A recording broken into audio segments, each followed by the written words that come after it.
Bonjour Rabotai, ce shiur sera probablement diffusé pendant Pessah, donc on peut déjà se dire Chag Sameach. La première question que nous poserons aujourd'hui,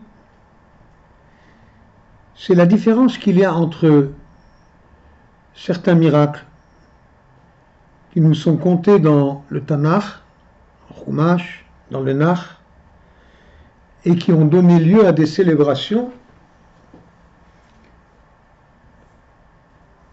que nous répétons chaque année aux dates où ces événements ont eu lieu, alors que d'autres miracles tout aussi spectaculaires n'ont pas donné lieu à la moindre célébration aux dates où elles sont survenues.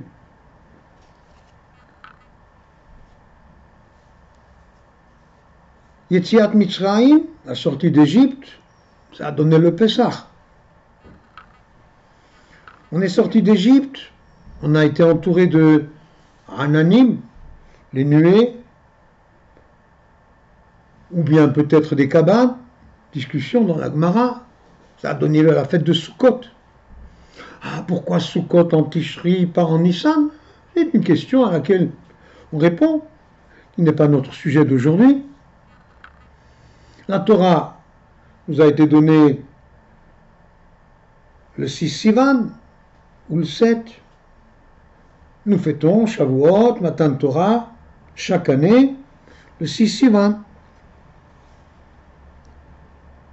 Nous avons eu le miracle de la fiole d'huile, la Hanouka, qui a brûlé 8 jours alors qu'il n'y en avait que pour un jour. Et chaque année, le 25 qui se lève, nous fêtons 8 jours de Hanouka. Nous venons de célébrer la fête de Pourim, il y a quelques semaines, quand le 14 Adar, on a pu célébrer notre victoire contre les tentatives de génocide.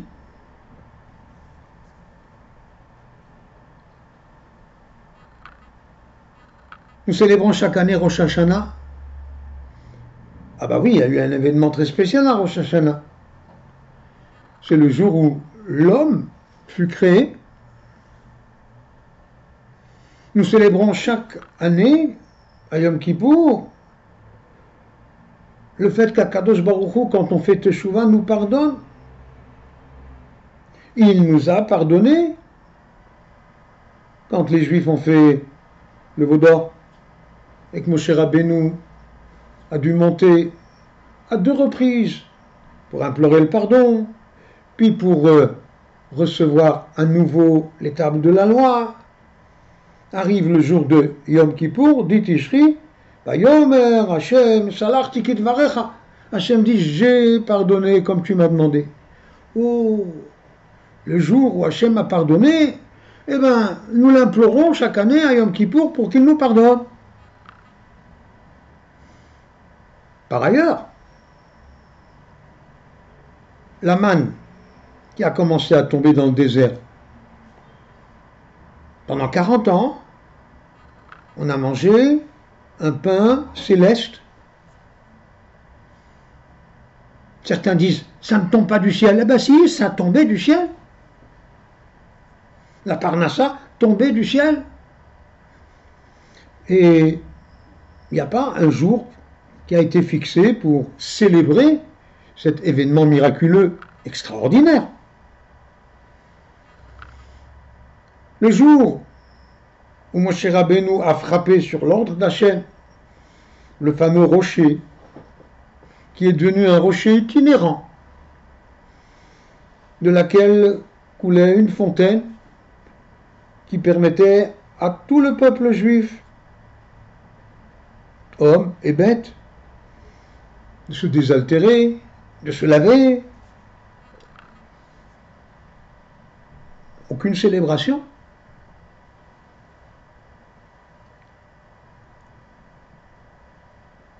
« 40 années plus tard, Dans Parashat Rukat, nous trouvons Shirat HaBe'er, le chant qu'on a chanté à propos du Be'er, du puits de Myriam. Quand on étudie les textes avec Rashi, on se rend compte qu'il y a eu là-bas des miracles incroyables. Les ennemis, les Hémoriim, qui guettaient les Bnei Israël dans les grottes, et les Bnei Israël qui devaient passer dans le défilé, et depuis les hauteurs, les Hémoriim s'apprêtaient à n'en faire qu'une bouchée, et Akadosh Baruch Hu a réuni les deux montagnes, le défilé a disparu. Et les Hémoriim se sont retrouvés, excusez-moi, écrabouillés. Des miracles incroyables. Aucune célébration. Le 10 Nissan, on traverse le Yarden à pied sec. Quelques millions de personnes, plus quelques millions de bêtes. Les Kohanim rentrent dans le Yarden avec le Aaron, on s'arrête, et le Yarden cesse de couler. Pas il cesse de couler, il coule, mais ça devient une haute muraille d'eau, et puis l'eau qui était déjà là, elle est partie, c'est sec, le temps que tout le monde passe. Incroyable. Aucune célébration. Il n'y a pas de jour de fête le 10 Nissan. Puis quelques semaines plus tard, plutôt quelques jours plus tard, on fait le siège de Yéricho, puis pendant 6 jours, on tourne autour de Yéricho, autour de la muraille. Le 7e jour, on tourne 7 fois. Et les Bnei Israël reçoivent l'ordre de pousser des clameurs.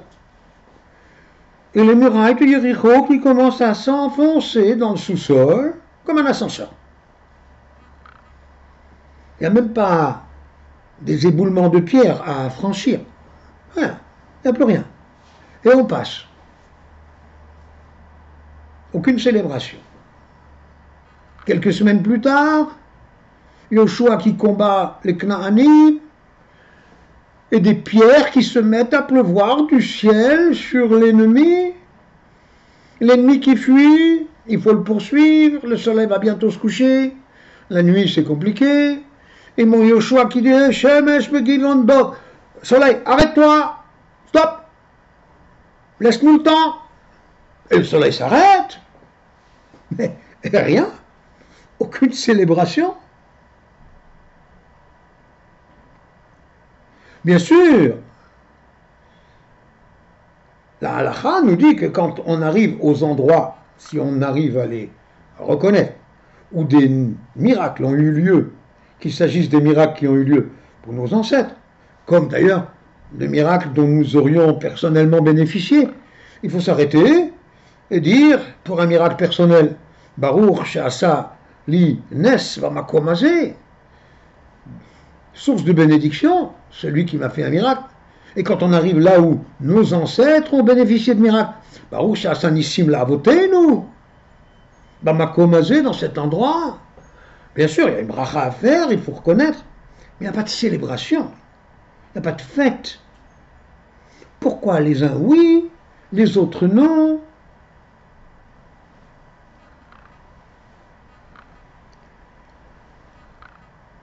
Mettons cette question de côté pour le moment et abordons un autre problème.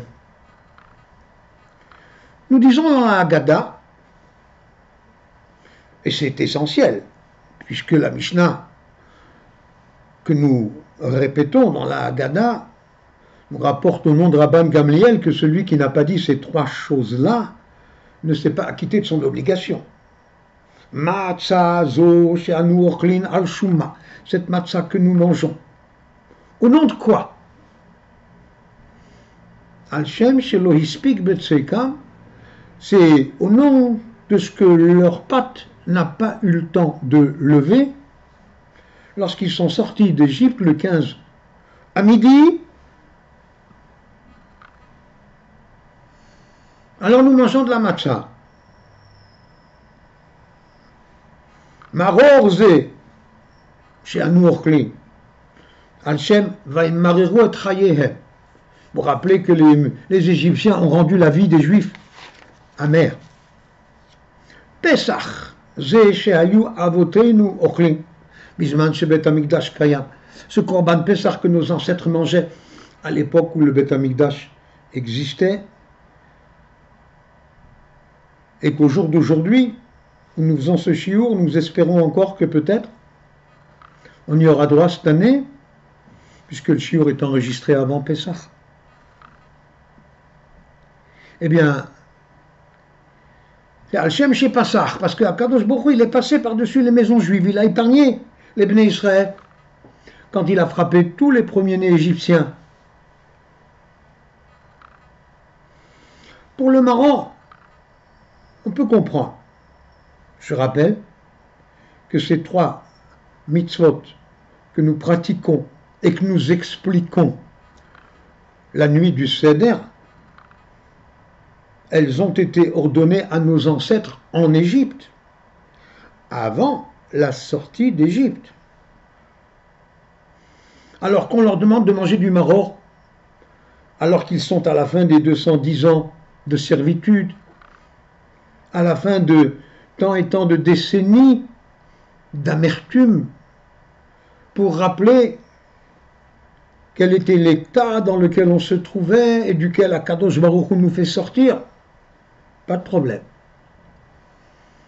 Mais la matzah, qu'on a demandé à nos ancêtres de manger le soir de Pessah, si le sens de la matzah, c'est un rappel de cette pâte qui n'a pas eu le temps de lever parce que nous sommes sortis bechipazon dans une telle hâte, on n'a pas eu le temps de laisser la pâte lever.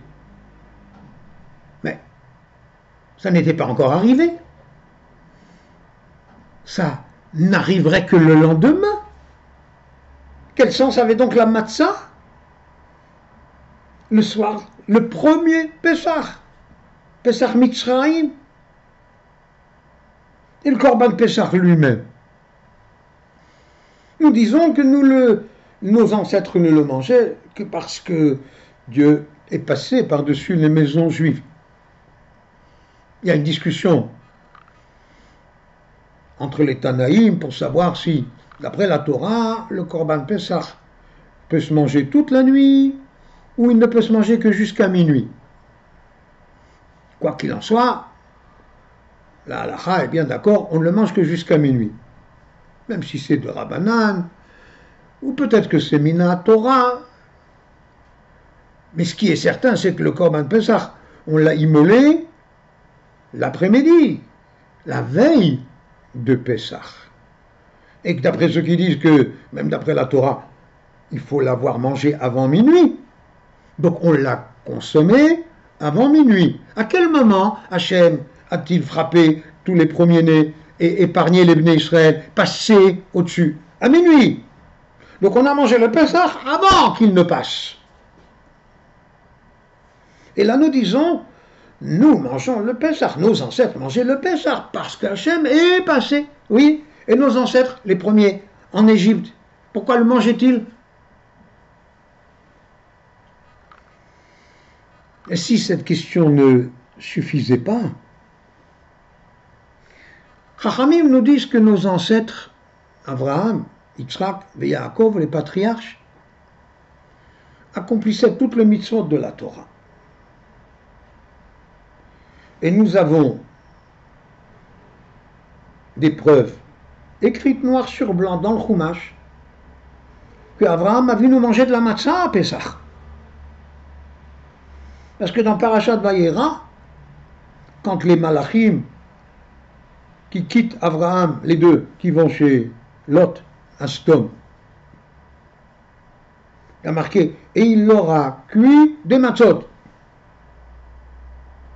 Rashi rapporte du Midrash, car c'était Pessah. Même Lot, le neveu d'Abraham, il mangeait des matzot à Pessah, comme il avait vu chez son oncle.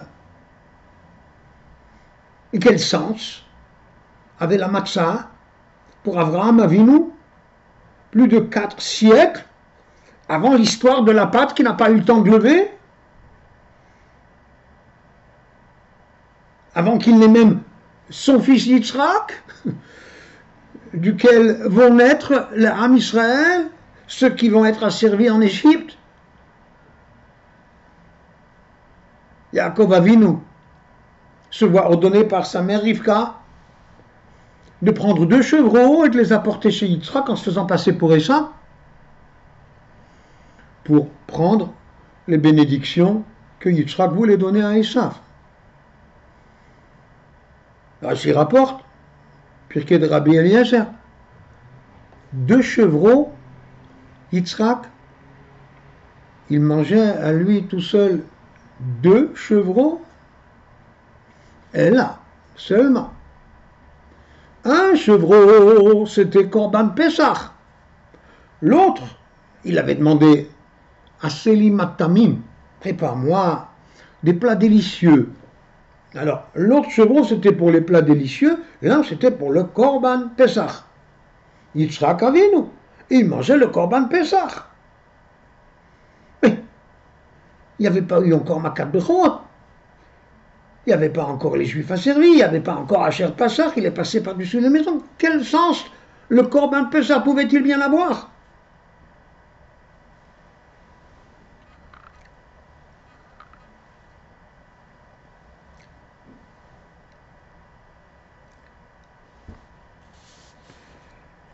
On est, si on veut comprendre, on est obligé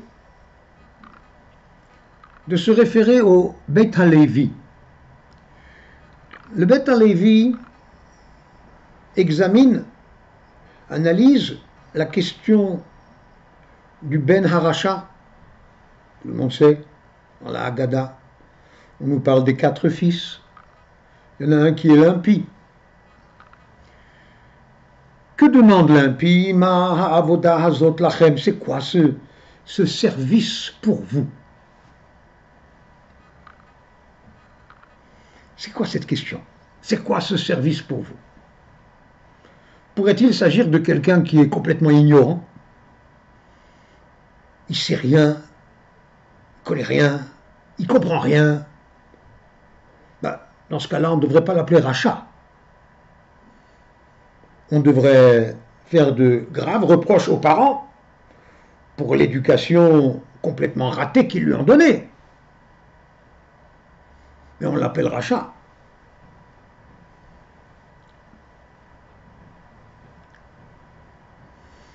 Et que lui répond-on? Ah, Fatah Haket Shinam, tu vas lui irriter les dents, mais morlo, et tu vas lui dire Ba'avurze, Asa, Hashem, Li, Betseiti, Mimitzray. Je vais traduire littéralement. Ba'avurze, pour cela.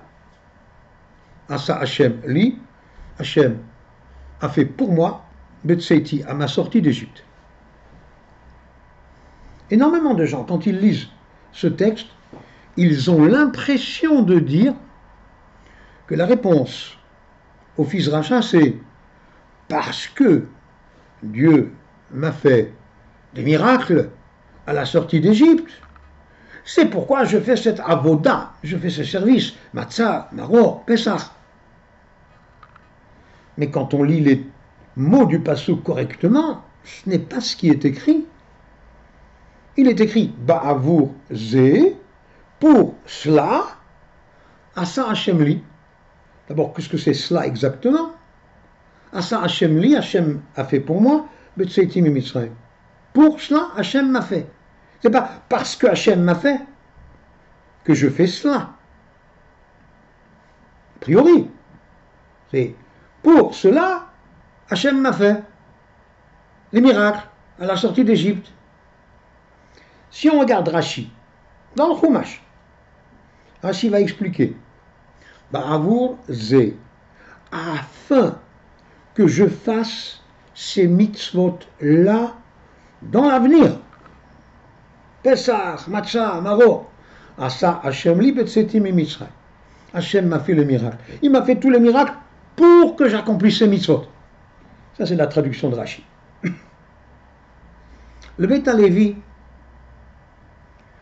vient expliquer ce texte de manière originale, mais nous sommes tentés de dire que son interprétation est obligatoire.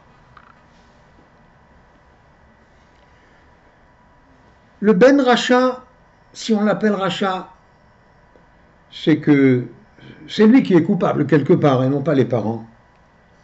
De quoi est-il coupable? Il est coupable de remettre en cause la validité de certaines mitzvot à certaines périodes.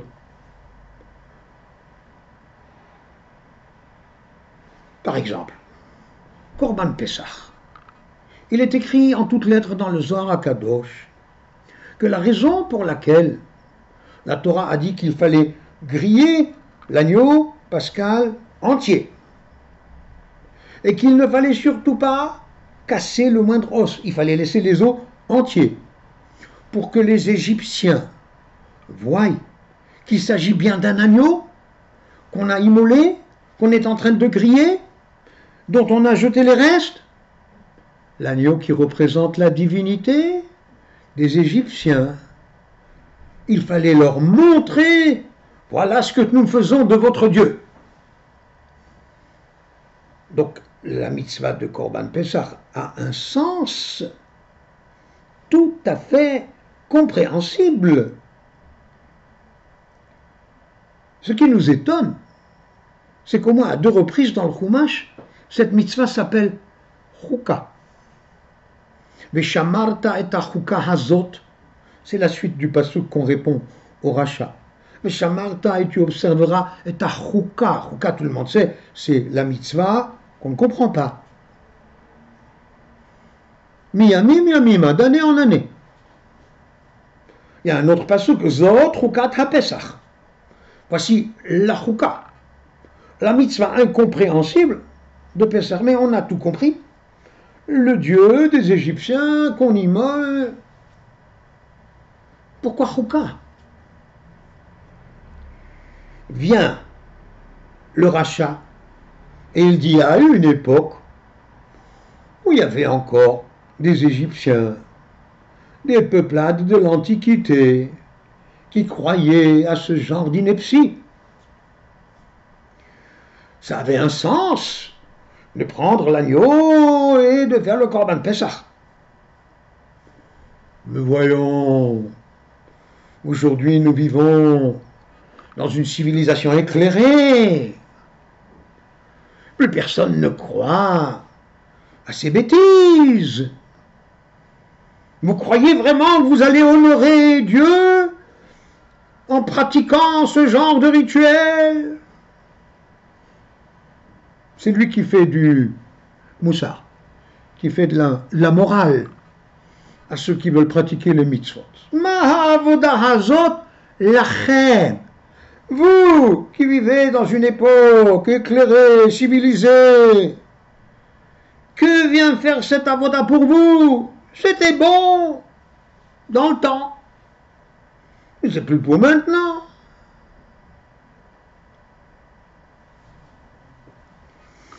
Et la réponse qu'on donne au Racha, que même si il y a dans de très nombreuses mitzvot des conséquences, ça veut dire la mitzvah produit certains phénomènes. Les Bnei Israël qui font un Korban Pessah, ils sont en train d'amener une leçon radicale aux Égyptiens et à eux-mêmes que les divinités païennes, c'est du n'importe quoi. Bien sûr qu'il y a dans le Korban Pessah ce message, mais ce n'est pas la raison profonde, le secret, l'origine, la source de la mitzvah. Et cela est vrai de toutes les mitzvot. Pour une raison très simple. Chachamim nous disent Ishtakel be'oraita ubara alma. Akadosh Baruch Hu a regardé dans la Torah et il a créé le monde.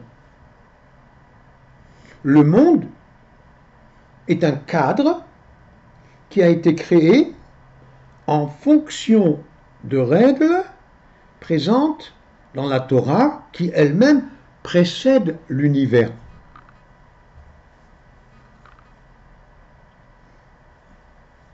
En d'autres termes, il est absolument impensable que le moindre événement historique ait suscité une mitzvah.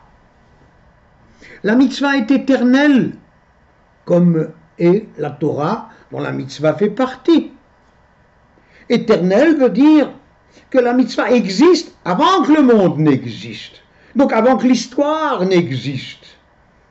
Avant que le peuple juif n'existe. Il y a déjà dans la Torah des mitzvot qui vont se traduire dans notre univers à nous par Pesach, Matzah, Maror. Mais le fond, l'essence de la mitzvah nous est totalement inconnu, Chouka. Et quand Abraham, Yitzhak et Yaakov font toutes ces mitzvot-là, c'est bien sûr parce qu'elles existent déjà. Elles existent avant l'univers. C'est l'univers qui a été construit en fonction de ce que disait la Torah. La Torah disait que, arrivé le 15 Nissan, eh bien, il va y avoir ce jour-là un jour de Géoula. Et ce jour de Géoula, il va se traduire par différents phénomènes, qui parfois seront des phénomènes potentiels, parfois des phénomènes qui vont s'exprimer de manière concrète. Potentiel, c'est un jour de Géoula, de libération. Il va arriver un jour où les Bnei Israël qui seront asservis vont être libérés. Il va arriver un jour où Akadosh Baruch Hu va passer au-dessus des maisons juives pour épargner les Bnei Israël. Mais la mitzvah n'a pas été suscitée par l'événement, c'est exactement l'inverse. C'est la mitzvah qui a suscité l'événement.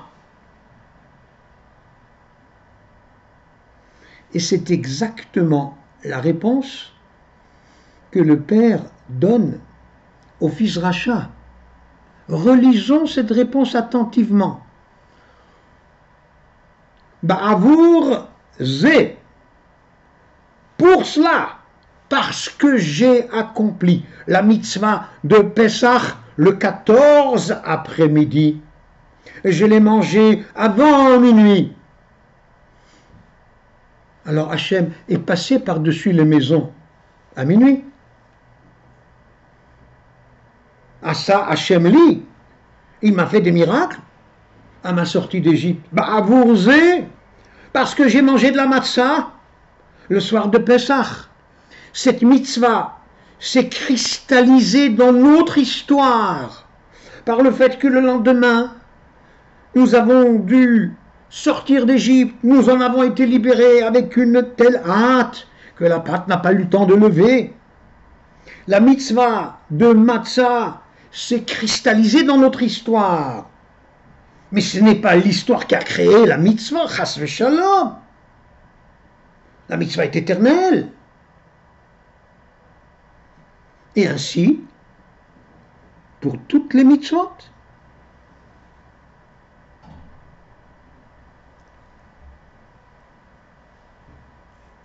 C'est pourquoi, quand on regarde la suite du pasouk qu'on utilise dans la réponse au Ben Racha, nous l'avons dit il y a quelques minutes, Veshamarta et achuka hazot miyamim yamima. Toi, Racha, tu viens avec tes attaques en croyant que la mitzvah, elle a fait son temps. Parce que tu crois l'avoir comprise. Alors, le pasuk me dit, Beshamarta et chouka hazot. Non, dans le fond, dans son essence, c'est une chouka que je ne comprends pas. Miyamim yamima.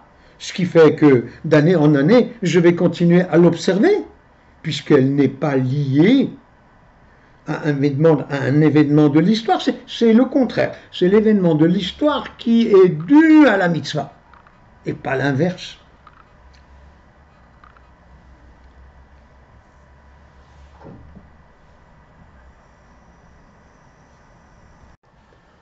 Le problème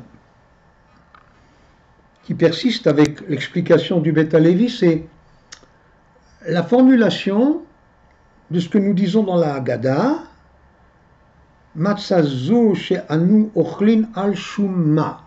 Cette matzah que nous mangeons, au nom de quoi? Au nom de la pâte qui n'a pas pu lever. Nous avons expliqué, la matzah, on l'a mangée avant, des siècles avant. Oui, mais alors, que disons-nous?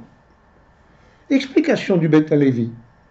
Ce que nous disons là, c'est que nous avons une obligation morale de persister à accomplir cette mitzvah. Une fois que cette mitzvah a eu de telles conséquences dans notre histoire, alors, même si ce n'était pas de toute façon une chose à faire puisque Hachem nous l'a demandé, moralement, par esprit de reconnaissance, nous devrions nous sentir obligés de le faire. Et, dit-il, la formulation des Chachamim est très précise. On ne demande pas matzah zo al shumma. Cette matzah, que représente-t-elle? Matzah zo she'anu ochlin. Le fait que nous devions la manger. Nous avons une obligation morale de continuer à accomplir cette mitzvah. Ouais, une fois que cette mitzvah, elle est devenue une partie de notre histoire, c'est une bonne raison pour se sentir tenu par cette mitzvah. Et ainsi de suite.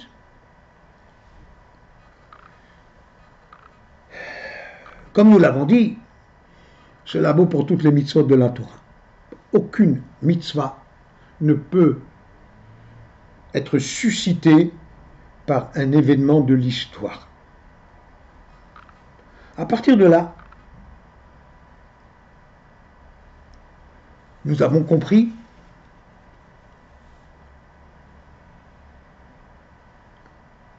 pourquoi nos Avot HaKadoshim, nos saints patriarches accomplissaient ces mitzvot, pourquoi nos ancêtres les ont accomplis avant l'événement. Il nous reste à expliquer la première question avec laquelle nous avons commencé. Pourquoi certains faits miraculeux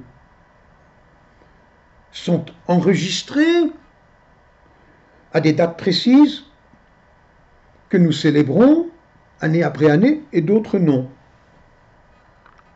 Mais en fait, dans l'explication que nous avons donnée, nous avons déjà la réponse. Quand nous célébrons Rosh Hashanah, Yom Haddin, c'est parce que dans la Torah, il y avait marqué que le premier Tishri, c'est Yom Haddin. Conséquence, ce jour-là, il y a eu un grand débat. Là-haut, c'est le destin de l'humanité qui a été en question. Créé, pas créé. L'homme était soumis au din, parce que c'était déjà Yom Hadin. Puis il fut créé, puis il a fauté, et c'est ce jour-là qu'il a été jugé, condamné à être expulsé du Gan Eden, à devenir mortel. C'est arrivé parce que c'était Yom Hadin. Bien évidemment, l'homme est libre. Il aurait pu choisir de ne pas fauter, et le din aurait été favorable. Mais din, il y avait à l'avance. Quand Hachem a créé le monde, il a fixé le 10 Tishri comme le jour de la Slicha ou Mechila, du pardon pour ceux qui font Tchouva. C'est ce qui a permis que quand les Juifs ont regretté la faute du veau d'or et que Moshe a imploré, alors Yom Kippour, Hachem a dit « Salachti, j'ai pardonné ». Et ainsi de suite.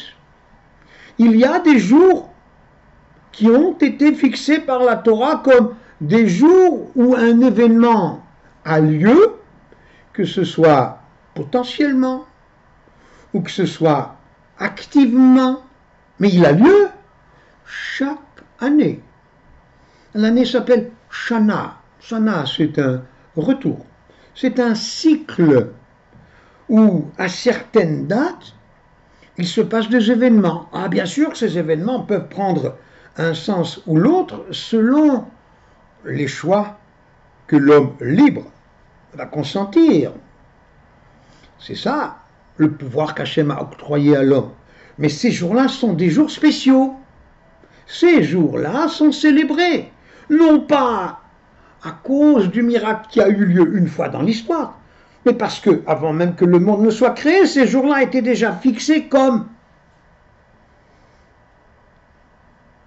l'événement. C'était la conséquence, c'était une application, une cristallisation, comme nous avons dit. Par contre, les miracles que nous ne célébrons pas, aussi grandioses étaient-ils, ce sont des miracles ponctuels. Am Israël avait eu besoin de ces miracles à tel moment. On a eu besoin de traverser le Yarden à pied sec, on a eu besoin d'être nourri par la manne, on a eu besoin que les murailles de Jéricho s'enfoncent pour qu'on puisse la conquérir, etc. Mais ça ne correspond pas à des temps précis fixés par la Torah avant même la création du monde. Non, c'est un miracle qui en effet est survenu dans l'histoire, mais qui n'était pas suscité par un temps spécial, une période spéciale. Or, quand nous célébrons nos Moadim, nos Chagim, nous célébrons un événement du présent. C'est pas Chas v'Shalom le 14 juillet. C'est un événement cyclique qui se répète d'année en année, qui parfois prend telle forme, telle autre forme, mais qui existe, qui est latent. C'est cela que nous célébrons, pas un événement du passé.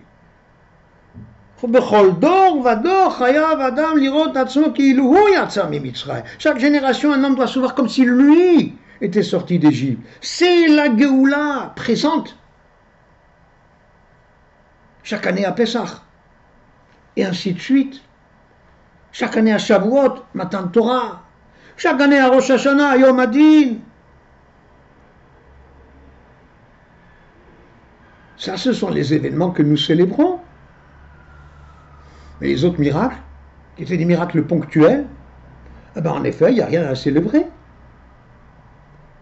Et je voudrais conclure avec une question qu'on a souvent entendu poser par des gens bien intentionnés, qui ont demandé pourquoi les rabbinim n'ont-ils pas fixé un jour de deuil, de jeûne, de pleurs sur la Shoah.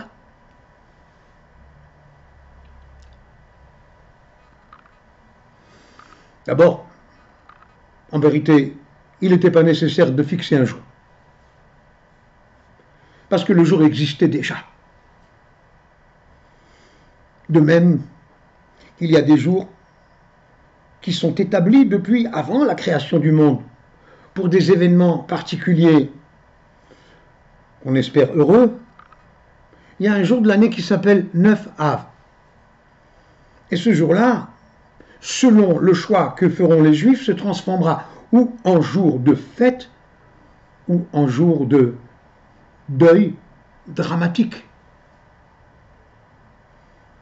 Et on en a vu la manifestation depuis l'histoire des explorateurs qui reviennent la veille de Tisha B'Av. Et Tisha B'Av, le peuple pleure pour rien. Et Hachem dit, vous avez pleuré pour rien. Ce jour-là, vous allez pleurer pour quelque chose. Et c'est ce jour-là que le premier Beth Amikdash est détruit. Deuxième Beth Amikdash est détruit. Beta est détruite. Ce jour-là que l'édit d'expulsion des Juifs d'Espagne est prononcé. Ce jour-là que la Première Guerre mondiale éclate, celle qui, comme chacun sait, a été la racine de la seconde, avec la Shoah qui l'a accompagnée. Tisha B'Av, c'est une date terrible.